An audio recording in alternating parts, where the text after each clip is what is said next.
Hello, welcome along to the video and to my channel. I'm Chels Daft, daily Chelsea content here on YouTube. Different kinds of content, live match commentary, 5-minute news update videos to get you through with no waffle. Also extended videos to discuss stories, rumours, just general opinion to get you thinking. If that appeals to you, make sure you subscribe to my channel. Hit that bell for notifications so you don't miss when my videos come out. You've seen the thumbnail, you've seen the title of the video, so without further ado, let's get cracking.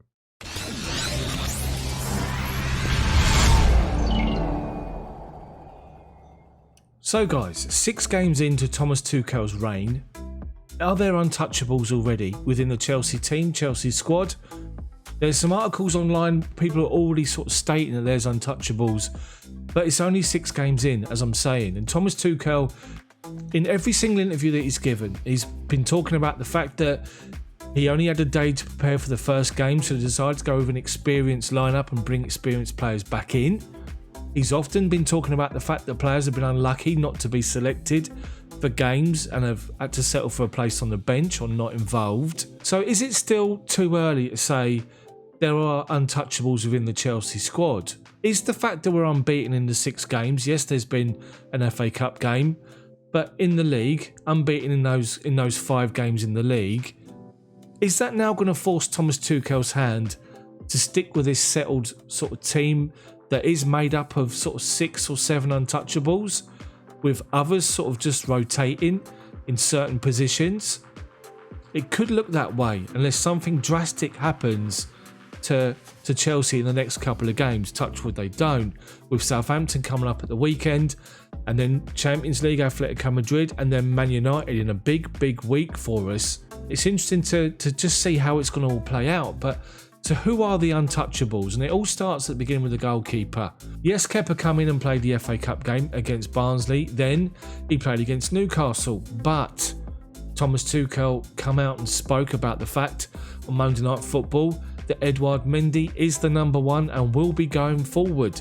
He just wanted to give Kepa some more confidence by coming in and playing against Newcastle. He did well, got a clean sheet. It will make him feel better about his form and about his standing within the squad. But it's clear that Edouard Mendy's the number 1. So he's the first one. Then if you look at the defence, and Toni Rudiger's in, he's the next one. He's the second untouchable, and it's clear that he's in.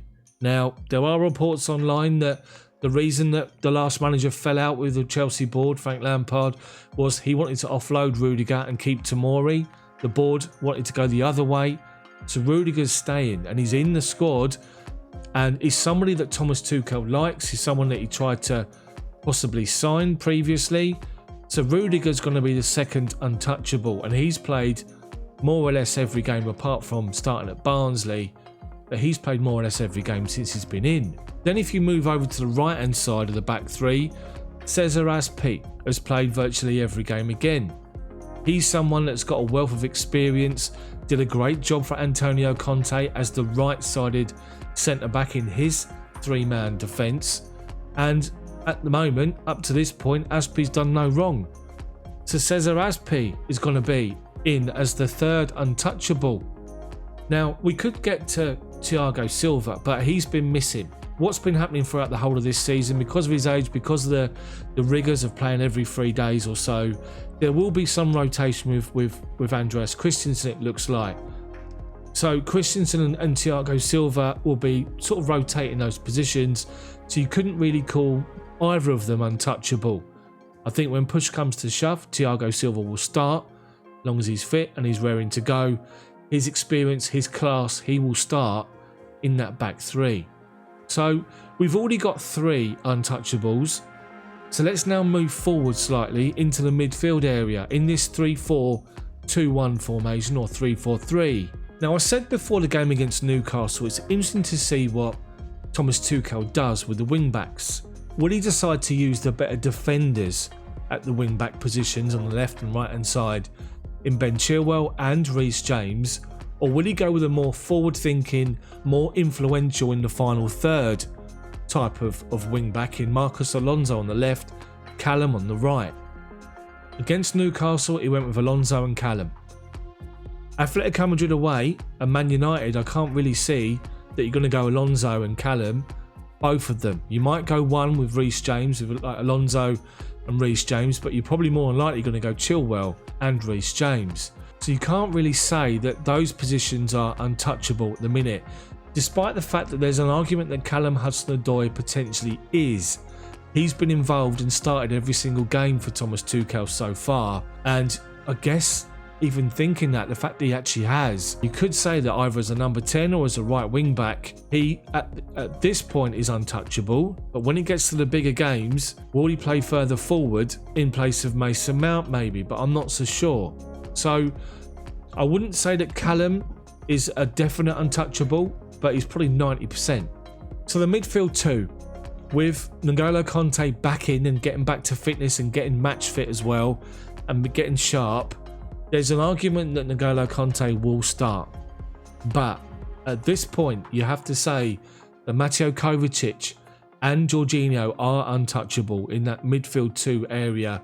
Thomas Tuchel likes Jorginho. He likes his use of the ball, his control of the ball, which you can't deny is fantastic. There's been complaint about Jorginho for a couple of seasons that he doesn't play the ball forward quick enough. We need more end product from him. But maybe it's just the way he's been playing and the role he's played before. He's looking to play the ball further forward, quicker, more often under Tuchel, and has been a pivotal part of the midfield pivot that we've got there next to Mateo Kovacic. So to me, Jorginho is an untouchable. I think Tuchel likes his use of the ball, likes the fact that he can open up the space, and he's so comfortable with the ball at his feet. He would be classed as the next untouchable, arguably the fourth one. Then there's Mateo Kovacic, and Kovacic is just an outstanding midfielder, world class. He has the ability to accept the ball in trouble, turn away, and literally go from defence to attack in the blink of an eye. People sort of just argue with the fact of the final ball, but his work rate around that midfield area, his quality with the ball at his feet, his link up with Jorginho, he is another one of the untouchables to this point, the fifth untouchable in the team. When N'Golo Kante comes in, will Thomas Tuchel change the formation to suit having all three there? We have to wait and see. So that's the defence, the keeper, and the midfield four. Let's get into attacking areas, and it's pretty much safe to say that the only person that's untouchable at the moment is Mason Mount. Mason Mount, as he was left out initially by Thomas Tuchel, but he's been put back in and is heavily featured for Tuchel in the Premier League. He's an outstanding player, as we know.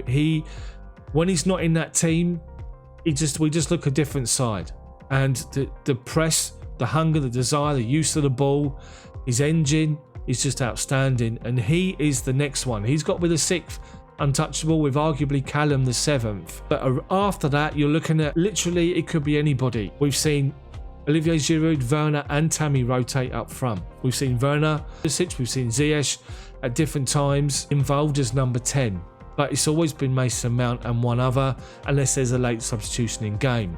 If anything, looking at it, if you take Callum away, you're looking at 6 nailed on positions that are Stonewall done, dusted, with 5 up for grabs every single game.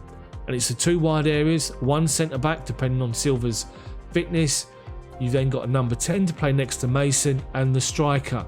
You're going to have Mason Mount there, and then 3 players battling for a number 10 role. Could be Callum, could be Pulisic, could be Havertz, could be Ziyech. 4 people in fact, depending on where Callum plays. Callum plays as a right wing back, 3 players fighting for 1 position. Ziyech, Pulisic, Havertz. If Reece James plays as a right back, you've got 4 players in there. We've seen Callum play next to Mason Mount, for example. It's just going to be interesting to see how this sort of plays out. But I just saw the article today and just thought, untouchables already established at Chelsea, and will it be the case between now and the end of the season? Let me know what you think about the whole situation with the untouchables.